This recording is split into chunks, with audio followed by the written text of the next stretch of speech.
Hello, everyone. Welcome to our weekly discussion series that's hosted by the Chaldean Cultural Center in collaboration with U of M Detroit Center, Unique Voices in Films, and CMN TV. And today I have the amazing, the adorable, the humorous, there's so many titles that go with you, Zain Shami. Hi, Zain. Hi, Liam. So Zain is an actress and a stand-up comedian who happens to be of Iraqi background, but interestingly, I don't think you've ever been to Iraq. No, never. How sad is that? But yet she plays the perfect Iraqi. Like if you lived in Iraq, she's like your neighbor next door, your neighbor across the street, your neighbor down the street. Your auntie with the sandal. I got it all. She's got it all. And I'm not just talking about her as an actress. I mean, she's got the personality, she's got the looks. And we're so happy to have you here today because, you know, Zain has just started in a feature film. She co-starred as Hassina, and it's an Iraqi feature film called Pomegranate. So we had the honor of having her in Michigan for a while, and she gave everybody a good time. I hope so. That's, you know what? I always say to myself when I wake up in the morning, make today a memorable day. That's what's so important for me. Make every day memorable. Did that. You had the patience, you know, things got very chaotic and you had the patience, and then you were able to give us that just that entertainment feel sense, which we all, I think from the Middle East, there's so much of a focus on the negativity and the humor, which for myself, that's the most memorable part about the Arab world. Really just gets there's not highlighted in any kind of way, but you bring that to the forefront, not just through the film, but please tell us about the work that you do, because you're very involved with different social media where we get glimpses of that on a daily basis. So I think you're absolutely right, which is the reason why I started my social media or started doing stand-up and acting, especially as a comedian, is because we focus so much on the negative as, you know, specifically as Iraqis. I'm going to be honest, we've been through so much. Our country has been through so much turmoil that we're constantly bombarded with the negative. So that's how I started. I started stand-up comedy that way, to kind of combat that, not just for myself, because it took a toll on me as an Iraqi Muslim woman. That took a toll on me, or an Iraqi period, but also just for everybody else. That's why I put myself out there on social media, through TikTok, through Instagram, so I can inspire other Arabs, other Iraqis to be like, hey, you know what? Every day doesn't have to be such a bad day. We can laugh, we can smile, even though, yeah, life can be pretty, you know, dramatic, you know, traumatic, excuse me.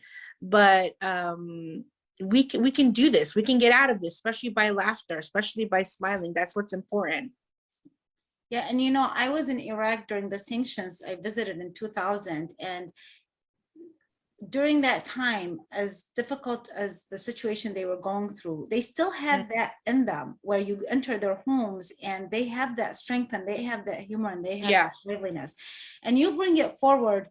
Unfortunately, this is something that's not done often enough, and it exists, and you've just kind of gotten a hold of it and just went with it. And I know that sometimes, or maybe a lot of times, you get criticism for some of the things that you post, which I totally love. I'm like, I could be having like not a great day, and Zain's comedy, which is, that's your Instagram, is it your TikTok? Yeah, Zain comedy, yeah. I mean, it just passes through my, as I'm scrolling, and it's like, she'll do something. It could be like 10 seconds. And then I replay and keep laughing until like, that's like my meditation. It's just that laughter that we really, really need. So I'm curious, and then we've talked about this before, about the negative criticism that you receive. How do you handle that? You know what? It's super easy for me, because these people don't know the real me. Like you know the real me now. So if you got upset with me, that would totally upset me. It would make my life miserable. You know, I'm very, very like, I have deep empathy, okay? So I would feel it and it would hurt me. But these people don't know the real me. They see what they see on social media. They think they know me, they judge me, but they don't really. So honestly, I get a lot more positive than I do negative, to be frank with you. But the negative comments don't even like get to the surface. They kind of, fire right back out there. So I'm very good with that. Yeah, I'm gonna have to ask you a question related to that now, because I'd like to see the secret of that kind of a confidence, but I have to vouch for what you just said, because when we were on the set, and sometimes it got very hectic, and myself and even the producer, Sam Sacco, we saw, and I'm sure others, but this is between him and I talking, that we saw that oftentimes when we were very challenged with what we were doing, you would notice what we were going through, and then you would approach us and address it, and I'm like, oh, she noticed. And it just meant so much that somebody was seeing that side, and rather than complaining about it, saying, do you need any help? Or I saw that you were going through that. Is there any way that, and it was like, okay, this is a very nice feeling. So it's true, you do have that side. There was also the other side that I found interesting, that just, with all the comedy that you would say, and you say things that are really out there that are, I just love them. I just love them. But then on the other hand, you'll say, well, I have to go here because you know what? I have to fulfill my obligations and I have to be respectful towards everybody. And so you have that traditional, and there's that. For me, even though I was born in Baghdad and my friends were Muslims, and I have a lot of friends that are Muslims now, but I felt like you being here for those 3 weeks felt like more family, and it was more regular on a daily basis seeing you. And then it reinforced this idea, since I haven't been in the Middle East for so long, and it was like, we're really just individuals. Each one of us, we can't group ourselves as Iraqis or Palestinians or Syrians. We're individuals, and regardless of how you're dressing, it doesn't mean, it just, even for me, it was a lesson, even watching the whole process, seeing how different each person was. So now I'm going to ask you, so where do you get this confidence from? Tell us your secret, come on. Is it your supportive husband? Can we give him the credit, or is it your parents, or my husband in your upbringing? Where do you? My husband is amazing, but I think confidence comes from you. I wanted to touch upon really quick something that you said, is that we're all individuals. I haven't been around Chaldeans. I grew up in LA. I only know 2 Chaldeans here. So when I went there, I realized exactly what you're saying, is that you cannot group people. The Chaldeans are like this beautiful, beautiful community, and each of you are so different and lovely. And can I just say that I love that so much. Sorry. I just really wanted to piggyback on that, because I wanted to make sure that you knew how much I appreciate you really opening up that aspect of your life, even taking us to the museum. I still tell my kids about it. Yesterday I was telling them about it, and my son went online and he was looking up, the Babylon era and all this stuff, and he was just really looking it all up. So it was just so beautiful. Okay, sorry, my confidence. I wasn't always this confident, I'm just like everybody else. It takes time, and you really have to know yourself. So I will say there was a moment where I realized, oh, I don't give a crap anymore what people say about me. Once you reach that moment that I don't care what society thinks of me, then that's it. But at the same time, I'm not disrespectful. As you said, if I felt like I had to go to say, I'm like, okay, I have to go do this for this friend because I owe them this favor, I should go. So I know myself, I know what I'm doing. I know I'm a good human being. I know I'm just a respectful human being. But when I was in Kuwait, we were at this party, and it was a bunch of people that I didn't know.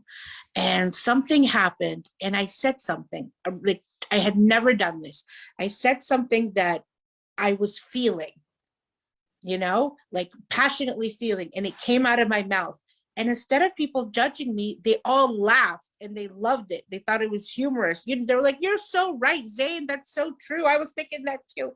And then I thought, oh my God, people respect people who say things that are on their mind and are honest. So I started to do that more, and that started to build up my confidence. And I started realizing, you know what? I don't care what people think about me now. I'm going to be who I am, a kind, respectful, beautiful human being. And that's it. And if they don't like that, that's their problem, because I know I'm a good person. So yeah, that's just how I got my confidence. I mean, my husband is an amazing human being who's always telling me to go, but I'm not going to give him that credit. Confidence comes from yourself. Yeah, and it's contagious. So Yeah. when you are being that way, and then like for me, that I do sometimes like hold myself, and I'm seeing you, and I'm like, that does work. It does feel Yeah. right. And the way you do it, you're right. You don't hurt anybody because there's this truth in it, and your intent is just to be honest in expressing yourself, not to hurt anybody's feeling. And I also think that takes talent. I think when I watched your videos, my first impression was, oh my gosh, she's so unique. She's so amazing. She's so talented. It's like, I don't think anybody can just kind of go out there. And being a stand-up comedian, they have that a lot of times in them, but still, you still have to have that extra thing for it to pull it off. But for a woman, hijabi, Iraqi, all these combinations. I feel like your background gives you a lot, your background, your faith, it also gives you a lot of power. So, what does it mean for you to be a hijabi woman that's also so successful and confident in who she is? And what is the best part of your religion that you have found that's been very empowering? This is always such a hard question because I don't attach my hijab with religion anymore. I've been wearing it since I was 8. It's different when you wear it later in life and you wear it for religion. I wore it not because my family forced me. They're not that kind of people, but because I saw my mom wearing it, my aunt, my cousin. I was like, I want to be like you guys. And I wore it and I never took it off. Now, do I ever think about taking it off? No. At the same time, I don't think of that. My hijab has become a part of me. It's like an item of clothing, it's like I have to have it on, it's like my arm.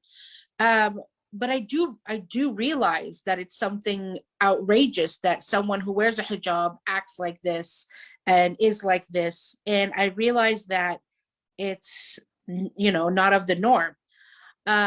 With that being said, I use the hijab and I use my platform, which, by the way, I want to say something really quick to your audience. Don't ever put a hijabi on a pedestal. We're human like everybody else. We make our own mistakes. And it doesn't mean because you're mutajba, you're better than any other person. No, never, never. But I use my platform to educate people that, hey, hijabis are like everybody else. After a comedy show, I will actually get people that have come up to me and said, I didn't even know you guys could do this stuff. I didn't think you guys are allowed to leave the house and talk. And it's amazing the conceptions that people have of us. Yes. And you break every misconception in the most beautiful, empowering way. And we love you for it. We just love you. Like my family, whoever has met you, this is like, they can feel that your absence, because that kind of energy is, like I said, it's needed, not just as a Middle Easterner, but just in life in general. Over the years, I think the world has become way too serious. And it's creating so much division. And I know, like, even on the set, that we had different viewpoints and everybody would say certain things, but it was always the humor and the love that broke that.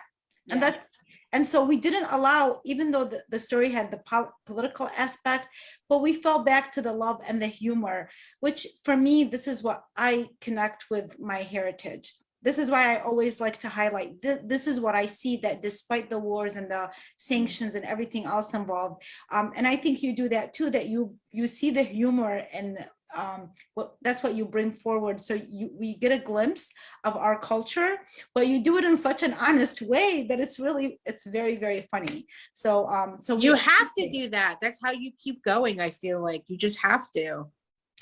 Yeah. And so, given that you were not born in Iraq, you were born in Kuwait. Yes. Okay. So you never lived in Iraq, but then the other aspect feels so much like you are carrying you are carrying the blood of Iraqis that you are. But given that you were not even born there and you came to the United States at age 2 or 3, you were very young. Yeah. Okay, so how did that connection continue to where you can act out, like I said, a neighbor that today lives in Iraq, I think better than a lot of the Iraqis I've seen, do that performance? How did you create that connection, or has it always been inside of you? So I think, first of all, my parents never let us forget that we were Iraqis all the time. They're very Iraqi, they're very proud, alhamdulillah. Even though my dad originally he's Syrian, hence my last name Shami, but him and his dad and his dad and his grandpa, I think, were born in Iraq. So they're like, we're Iraqis, we are, this is what we are, this is what we do. So this is what we eat, this is what we say. So that I always had, growing up. But with that being said, I think because I grew up in LA, I think a lot of people that come here when they're older kind of want to adapt to the culture here. They're like, I've had enough of that. I want to adapt this new culture. But because I grew here, I really grasped onto my roots. I wanted to be both. I wanted to have, I wanted to be an Iraqi American, not just an American, For me, that was vital, is that I love my culture. I love, like you were asking about my religion. I love my religion. I think everybody should love their religion, no matter what religion they are, So I really held on to that. And then I enjoy Iraqi entertainment. So I would watch these Iraqi shows on my phone, and people would send me clips and I would think that was funny. And then I would, as an actress, you're really good at emulating them. So, I would sit there and watch it and try to pretend like if I was in it, how would I say this? And I'm watching my aunts, watching the ladies at my mosque, and I just kind of, as an actress, you pick up stuff, you pick up mannerisms. So that's kind of how I did it. Well, the other thing I was going to say that, when I was, so like you, and we found that the more we hung out together, the more similarities we had. Oh my God, we're so much the same, by the way. So much the same. The only difference, I swear to God, is that you're wearing the hijab. I know, I feel that way. But her and personality, even, because the humor part, I always, despite all the suffering, despite the sadness that I would see happening in Iraq and everything, I would still bring out the best part of that region, because I still saw it and I still see it. And I think that's how I ended up finding you, is because I love that so much. But over the years, in my writing career, I've been told by publishers and even people in the film industry, and people were always trying to change. They liked my writing, but they would say, well, don't introduce this as an Iraqi American this or Arab American that, and because people feel this way and that way. And I stuck to my guns and I said, no, but this is who I am. Why should I deny who I am?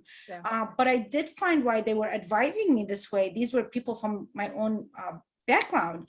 I found that the reason they were advising that is because of the difficulty it was to break into the industry, whether book or film industry, because of our backgrounds and our stories, especially if our stories do not fit the stereotypes that others want it to fit.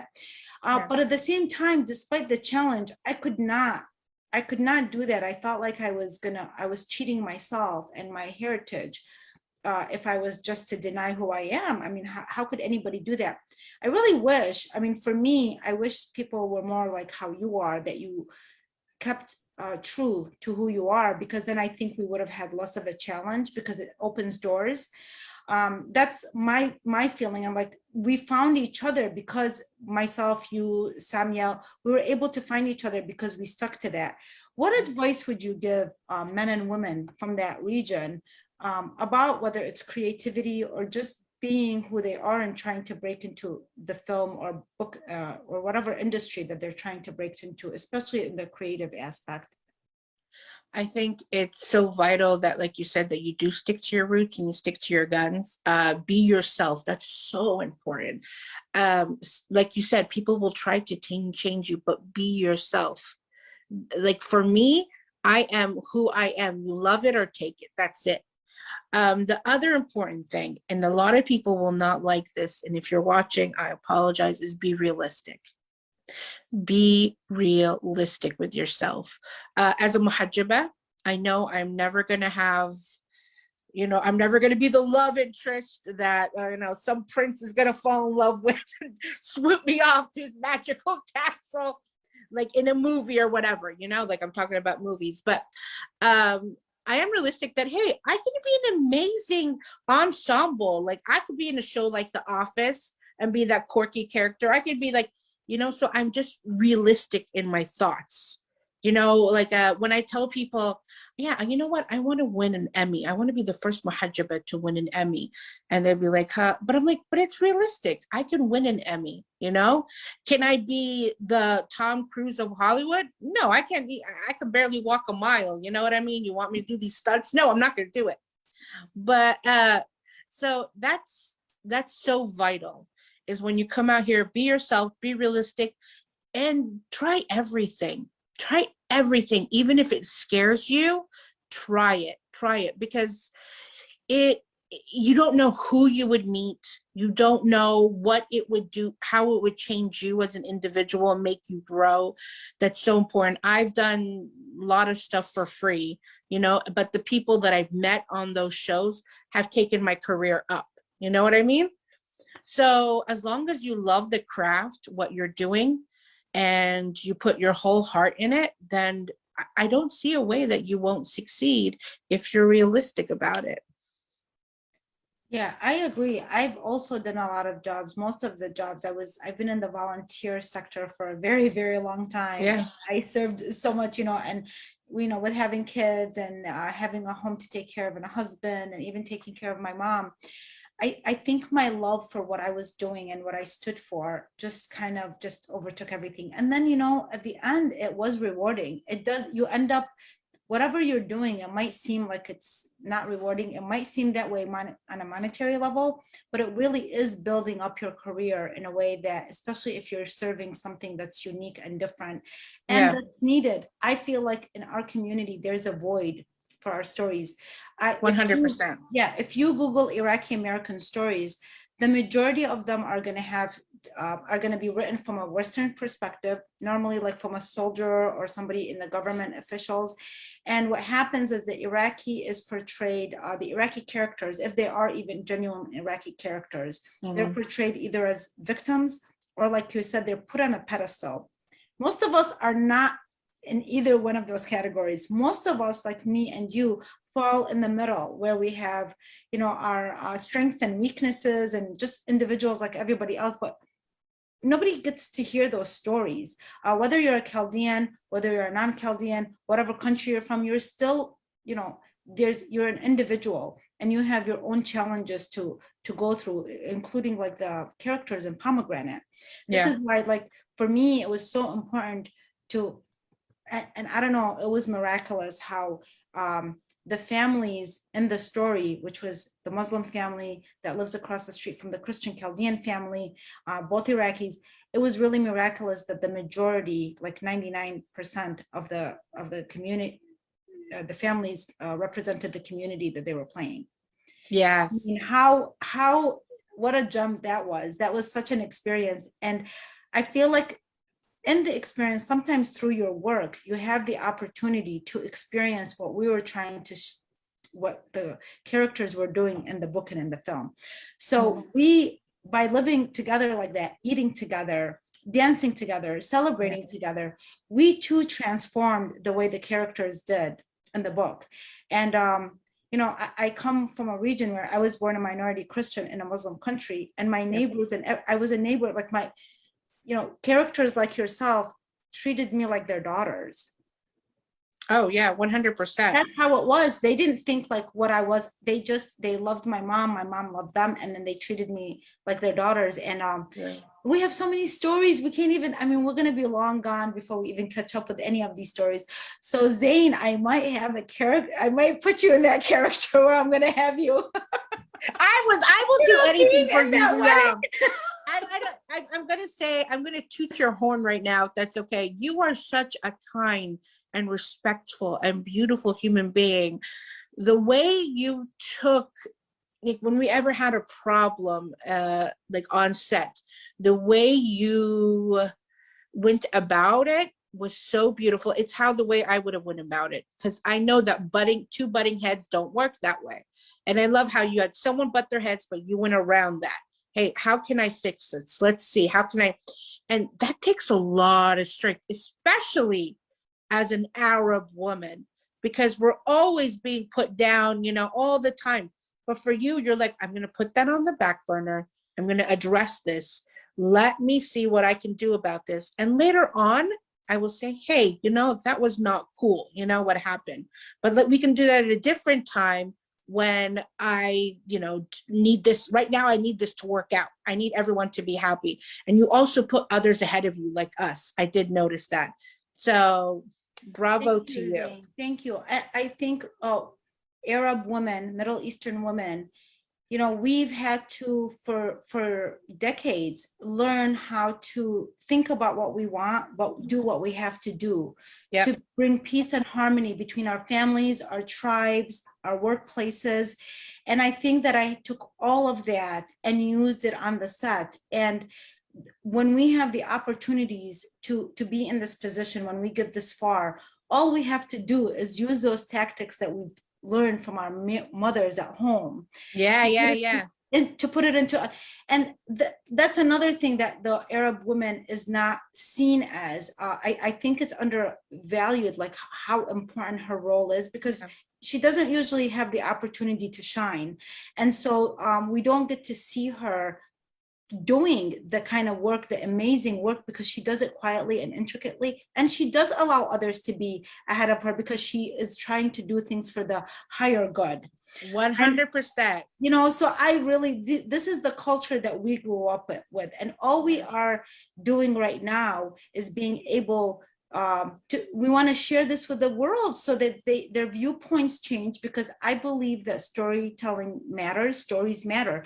If you continue to see yourself under certain stereotypes, you know, it draws a picture, it puts that energy into the world, and we continue in the same cycles of war, violence, oppression over and over again. But when I grew up where the images that were portrayed, they empowered me, especially that dealt with women. But guess what, Zain? None of them had to do with Arab women or Iraq, let alone Iraqi women or anything. No, like Western women, which is fine for me. I don't judge. You could be whatever. You can inspire anybody that's nearby you. But over time, I just got to the point where, okay, I'm really impressed and inspired by everybody else. But there's so much to be impressed about us. Where are we? Where are we in books and films? Nowhere, honestly, nowhere, unless we're subservient wives or married to terrorists and we're trying to get out. And nowhere. I think it was the characters you brought out were so beautiful, and I appreciate that. And I cannot wait for the world to see it. I know, I can't either, because they're gonna love you even more than they love you now. Stop. You did an love amazing you. job. This was an incredible experience to bring Iraqi Muslims, or we had a Palestinian he was, oh my gosh, so like lovable, awesome. so lovable. Not to mention he was just so charming. He was just stealing all the girls. So thank God I was married, you know. I know, like, well, thank God all of the married women, because all the single ones were like, he was too busy just trying. I know. I'm like, I love my husband. Yeah, he was just such a good person. And with all his charm and everything, everybody was so down to earth and was treating each other like family, like sister and brother and everything else. This is an opportunity for us really to show the world how Muslims, Chaldeans, anybody from the Middle East can come together. We had tension in the past between the communities, as I have shared, and I've been very honest and open. For me, being part of the Chaldean Cultural Center has been such an honor, because they have really believed in my work and allowed me to create the environment that we're right now creating. And on a personal level, my projects try to do that as well. And I think, like, when I saw the tension during the elections that happened in 2016 between the Muslim and Chaldean community, and I was like, you know, this is really that's what was highlighted, and it did exist. But at the same time, there was the other side that existed. And over time, it broke down, just like it broke down in the book. When you are neighbors with somebody, guess what? At the end of the day, like it says in the book, you know, we all eat dolma, and if you invite somebody for dolma, you can break through all these barriers and you can create that love. I think we did that in the story and in person as well. We did do that in person. We ate a lot of dolma. Let me tell you that. That was Yes, beautiful. we had so much fun. We set an example, and Middle Easterners, whether you were a Middle Easterner on the set or non-Middle Easterner, they got to see a side of us that normally they would not even get to see either. And it was like real and live, and nobody was even when you guys were acting, honestly, it was not acting. We were really being ourselves. And even the characters are closer to the Middle Eastern people than what's been out there. So we have a few more minutes left, and I just, want to see if you have any last words that you want to give our audience, or, any words of encouragement for like people who are, again, trying to break into the industry. Well, really quick, I wanted to say, when you strip us away, we're all human. So I thought that was so beautiful. What you're saying right now is that, when those times that we were hanging out, no matter if we were Chaldean Iraqis or Muslim Iraqis or just regular white folks, we're all there together. And I was like, wow, we're all just human. We all just want to have a peaceful life, Forget religion, forget culture, forget all that stuff. We're all just human. We all bleed, we all love, we all cry, we all use the bathroom. It's all the same. It's all the same. Truly. And going back to comedy, because I feel that this is a powerful healer. When we were on the set, there was the humor that was happening, especially when you brought in your own touch into it.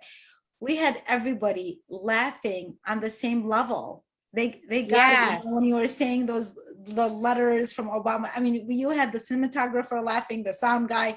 They get it. We get what humor is. And that's why it's more important than some of the things that are that's why I really honor what you do. I think it's a healing tool that can bring people together. And I'm going to continue watching, your TikToks and Instagrams. And I can't wait till the film to be out so that people can see the talent that you have and what you added to the story. And thank you so much, Zain, for all your work that you've been doing. Thank you. I think it's so important to know that humor, laughter is a universal language. That's so important. And if I can give my last couple words, is just believe in yourself, be yourself. Do not change for society or for anybody. As long as you're a good, respectful human being, that's what's important, So, and just keep at it. That's all you got to do is keep going, be a hustler. Yeah. There we go. Thank you, Zain. You're really a good inspirational example. Thank you. Thank you, Wiam, so much. We'll see your next work. Good luck with everything. Thank you so much, Wiam. Love you. Love everybody. Love you too. Thank you, everybody, for watching. And there will be a recording of this that we will put on social media. Thank you. Bye-bye.